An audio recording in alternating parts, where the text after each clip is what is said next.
What would I wear if I worked a 9-to-5 office job? It's been almost 4 years since I left my last typical office job, and I feel very fortunate to not currently have an office job, but I know many of you do, and there may come a time when I do need more office-appropriate 9-to-5 type of outfits. So today I just want to walk through the process of how I would go about building those outfits, building that part of my wardrobe, how I would set up just my baseline of outfits, something that I could build on as I got more comfortable in that job, as I figured out what my specific needs for that job were, and talking about what I did wrong before.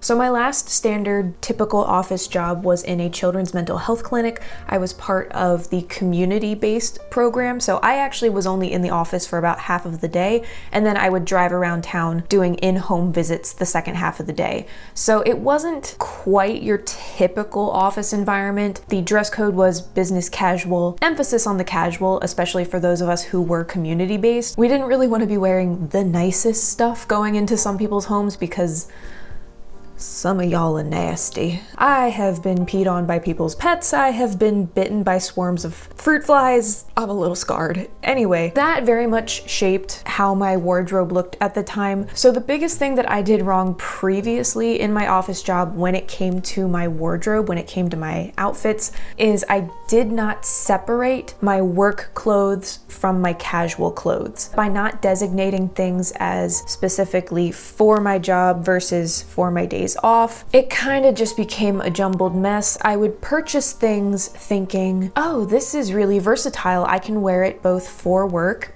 and on my days off, but I usually didn't. Most of the time what happened is if I bought something for work and I wore it to work, I would associate it in my mind with work. And although I am very grateful to have had that job and there was a lot that I liked about it, I got burnt out very quickly, and then those clothing items became associated with those negative feelings. So of course I didn't want to wear them on my days off. My brain started to compartmentalize clothing for my different parts of my life, which makes sense. We do naturally compartmentalize our clothes based on what we typically use them for. So that was my biggest mistake, was not separating casual from work clothing. Another mistake that I made was being too easily influenced by what my coworkers were wearing. Now, this isn't necessarily bad. I think you do want to read the room, pay attention to what the office culture is, and that's gonna give you really important information on what is and is not appropriate, how casual can you get away with being, and all of that. But what I mean by this was that, especially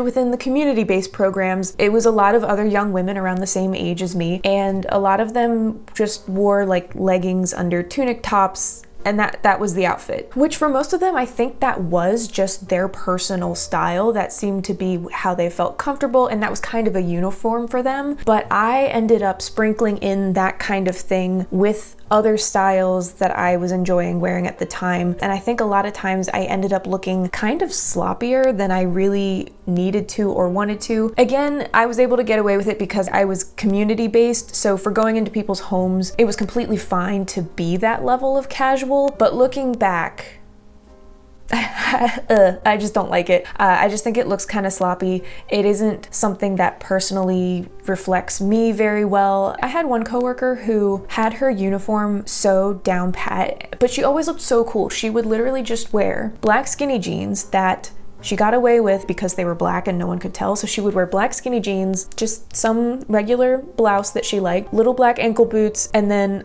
a leather moto jacket, and she always looked so cool. So that was someone that I should have been taking notes from, but I didn't. So again, take notes from the people around you just to get a sense of what is appropriate and what the office culture is, but don't let that dictate how you dress. And then the third mistake that I made at my last office job, clothing-wise, isn't the biggest deal, but it is something I would change in the future. I was worried a little bit too much about integrating self-expression into my outfits for this job. And so I don't want to say that that's a huge mistake. Obviously, self-expression through clothing is very important to me. It is something that I have always done. But for your job, if it is not a job that directly relates to fashion or creative expression, I think that should be much lower on your priority list. And that kind of ties back into how I tried to integrate clothing from all my areas of my life into my work closet, because I was trying to bring in that self-expression element and it just wasn't working.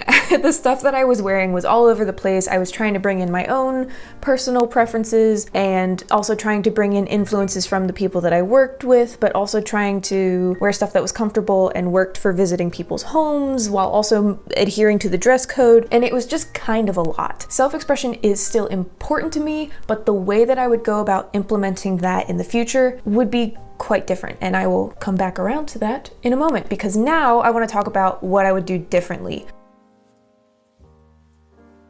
So if I were to start a typical office job tomorrow, the first thing that I would do is define for myself 2 to 3 uniforms that I would rotate through. And what I mean by uniforms is like basic outfit combinations, basic silhouettes that I can repeat over and over. What are the silhouettes that you like the most and feel the most comfortable in? So for me, one of those is long skirts, usually over leggings or tights. And then I also really like dresses, usually underneath a sweater or maybe with a blouse as like a pinafore kind of look. So those would be 2 uniforms to start with. So identify those silhouettes that you feel the most comfortable in and wear the most in your casual wardrobe, and then you can look at how to shift them into a more polished professional look. And a really good place to look for inspiration if you're like, I have no idea what silhouettes I like, look at the style aesthetics that you're most drawn to. I know that I would probably be drawing from dark academia quite a bit, more of the professor look than the student, as well as the hobbity side of cottagecore. I think that also just overlaps really well with dark academia. They both have a lot of vests.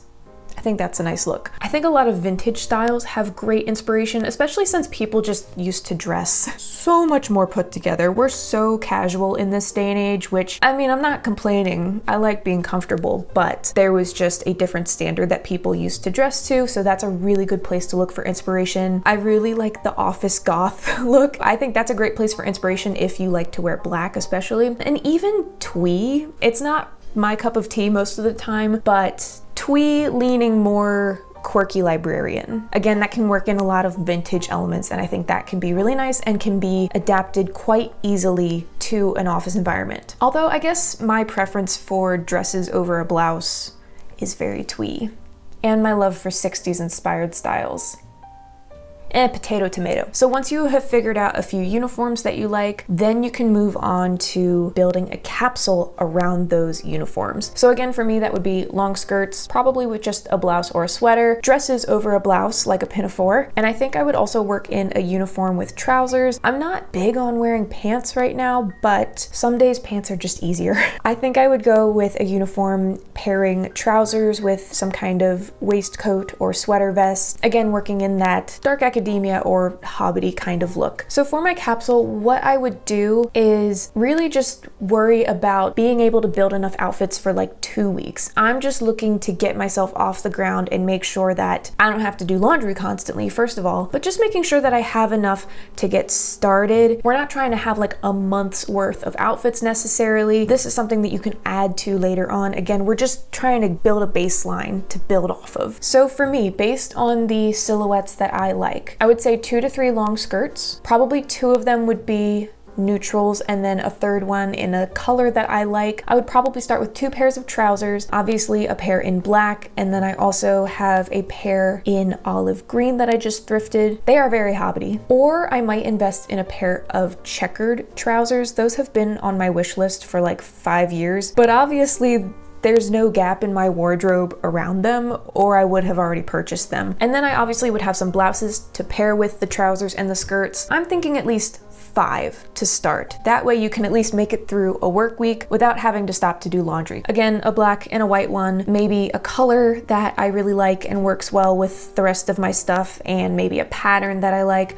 Actually, I'd probably do 2 white blouses. I wear my white blouses a lot. So with dresses, even though I love dresses, I wear them all the time. For a work capsule, I think I would just start with 1 or 2, at least one of them that can be worn as a pinafore. So depending on how sleeveless your dresses are, you you might want to also include at least one cardigan that can work well with the entire capsule. I would probably also throw in a blazer or two. For shoes, I'd probably just go with some really basic black and brown shoes. You guys already know most of my shoes are black and brown because they go with everything. So that is what I would start with as my capsule. And I think that would be just enough to get me through about 2 weeks of outfits. And it would be enough to then identify if there's gaps that I need to fill in with my wardrobe, just as my baseline until I figure out kind of what the office culture is and what's appropriate and how much self-expression do I want to bring into this, how much is appropriate. So compared to my casual outfits for my days off, where I'm really showing my personality and whatever, I would keep my work outfit pretty simple and streamlined. I would really just want to take the guesswork and the thinking out of it because I probably spent way too much brain power that I did not have to spare on what I was wearing to work every day, and I just wouldn't want to do that again. So when it comes to self-expression, where I would focus my energy in that regard is accessories. That is the easiest way to add self-expression to a really basic outfit. So I would focus more on fun hair accessories and fun jewelry. I would not worry so much about the clothing as I would my accessories. So that is how I would approach my work outfits if I did find myself in a 9-to-5 office job again. It's just something I've been thinking about, especially when I reflect back on how I dressed during the years that I worked that office job, and it was kind of just not good. I remember feeling very timid to wear things that I actually liked. My wardrobe was kind of all over the place. If you've seen my decluttering videos from like 2021, most of what I was getting rid of was stuff that I wore to that job. That tells you something. Leave a bow emoji down in the comments if you are still here and still watching. Thank you. And thank you guys for hanging out with me this week. Subscribe if you feel like hanging out again. All right, see ya. I think that's all I wanted to say. I don't like doing 3 like this. I think I like doing 3 like this. Cringy millennial.